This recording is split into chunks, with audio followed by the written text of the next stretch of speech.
मुख्यमंत्री जी के पास कोई भी जाता है तो कहते हैं ये मुरली वाला करेगा, मेरा तो इसी ने किया, आपका भी यही करेगा।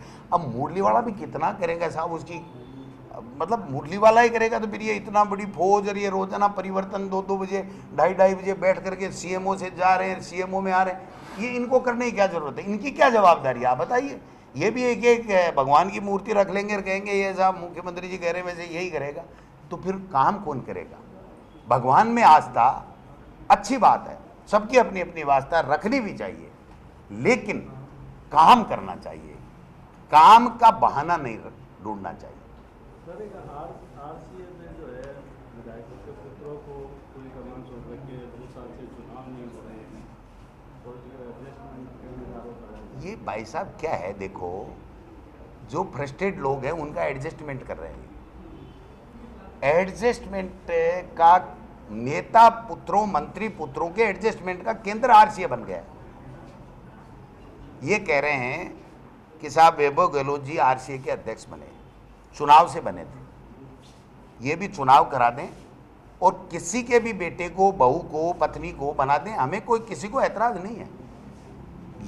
लेकिन पहले किसी मंत्री पुत्र को बनाया और उसको आउट कर दिया कि ये तो इसका व्यवहार ठीक नहीं है, ये काम ठीक नहीं है, और फिर दोबारा बना दिया, अब व्यवहार ठीक हो जाएगा।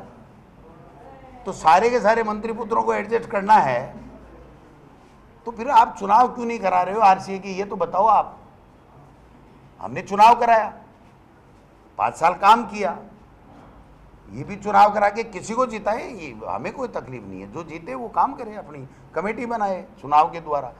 चुनाव पंचायत राज का नहीं करा सकते, आरसीए के नहीं करा सकते, नगर निकाय का नहीं करा सकते, अपने संगठन का नहीं करा सकते।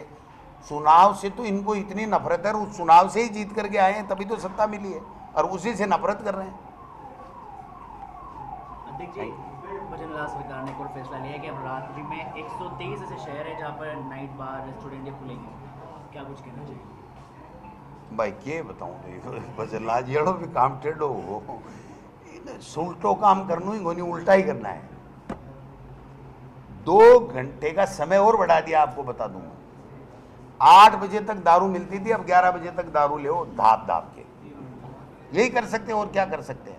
और फिर भी रेवेन्यू कलेक्शन में पिछड़ गए, फिर भी रेवेन्यू कलेक्शन में पिछड़ गए हैं। पूरा का पूरा अवैध खनन हो रहा है, नहीं तो सरकार के पास में कुछ आ रहा है, नहीं की बात बैकडोर से आ रहा, तो मुझे पता नहीं। आज टोंक में पिटाई भी हुई है वन विभाग के लोगों। ओहो अब पिटाई वाला यार, मैं देखो सीधा आदमी हूँ, मैं पिटाई के चक्कर में जाता नहीं।